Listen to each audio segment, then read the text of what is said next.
ঈদের কেনাকাটা, ঈদের জন্য অতিরিক্ত হুমড়ি খেয়ে শপিং এ পড়ে যাওয়া, এটা আমাদের ঈমানের সাথে যায় না। এটা আমাদের রমজানের চেতনার সাথে যায় না। আমরা যথাসম্ভব নিজেদেরকে সংবরণ করব।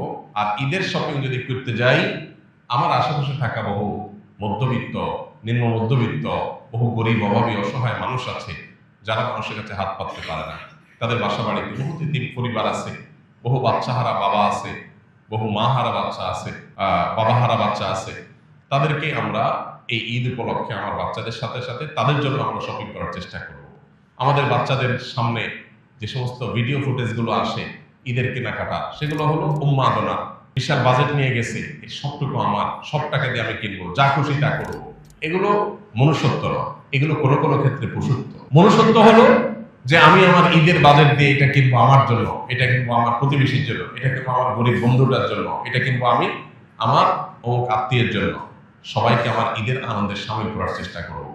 আমাদের মুসলমানদের ঈদ হলো ত্যাগ এবং ভোগ, এই দুইটার সমন্বয়ের নাম।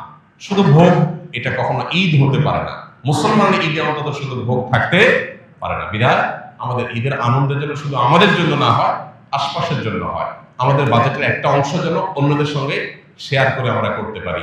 বাকাউতি করা, গর্ব করা এবং অন্যদের সাথে কম্পিটিশন করা, এটা কোনো আমাদের ঈমানের সাথে যায় না। আল্লাহ আমাদেরকে বোঝার তৌফিক দান করুন, আল্লাহ আমাদের সংশোধিত হওয়ার তৌফিক দান করুন।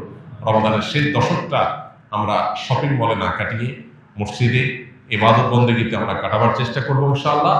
এবং ঈদ প্রকৃত অর্থে তাদের জন্যই যারা ইবাদত বন্দেগী সঠিকভাবে করতে পেরেছে। ভাইরা আমার, রমজান শেষ হয়ে আসছে, আমরা রমজানের শেষ দশকে এনে কামল করবো ইনশাআল্লাহ। প্রতিদিন একটিবার হলেও চোখের পানি ফেলে আল্লাহ রাব্বুল আলামিনের কাছে ফিলিস্তিনের নির্যাতিত মানুষগুলোর জন্য দোয়া করব। আল্লাহ তাদেরকে যেন উদ্ধার করেন, তাদের জন্য আল্লাহ তাআলা রক্ষা করেন। আর আমাদের যে ভাবলেশহীনতা, আমাদের যে এ সম্পর্কে একেবারে দায়িত্ব জ্ঞানহীন আচরণ, আল্লাহ যেন আমাদের এই আচরণটাকে পরিবর্তন করে দেন, ঈমানের চেতনা যেন আমাদের মধ্যে জাগায় দেন এবং আমাদেরকে যেন আল্লাহ তাআলা মাফ করেন।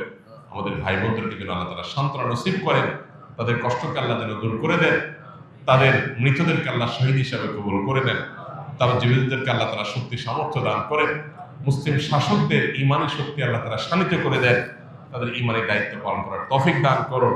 এমনকি অমুসলিমদের মধ্যে মানবিক মূল্যবোধকে আল্লাহ তাআলা জাগ্রত করে দেন, তারা যেন এই বিশ্বের ইতিহাসের সবচেয়ে বর্বরচিত অমানবিক আচরণের বিরুদ্ধে লড়াই করতে পারেন। এই বিশ্বের একজন বাসিন্দা হিসাবে আমাদের লজ্জা হওয়া উচিত। আমরা শত শত কোটি মানুষ, পৃথিবীর ছোট্ট একটা ভূখণ্ডের মানুষদের প্রতি নির্যাতনের অত্যন্ত নির্মম চিত্র যুগ যুগ ধরে আমরা দেখে চলেছি। অথচ এই জালিম, এই খুনিদের হাতটাকে আমরা কেউই থামাতে পারছি না। এই পৃথিবীর বাসিন্দা হিসাবে আমাদের জন্য এটা সবচেয়ে বড় লজ্জা, সবচেয়ে বড় আমাদের জন্য আফসোসের এবং সবচেয়ে বড় অনুতাপের। আল্লাহ তাআলা আমাদের এই অক্ষমতাকে মাফ করে দিন, আমাদেরকে আল্লাহ তাআলা সক্ষমতা অর্জন করার তৌফিক দান করুন। আস-সুন্নাহ ফাউন্ডেশন, উম্মার স্বার্থে সুন্নাহর সাথে।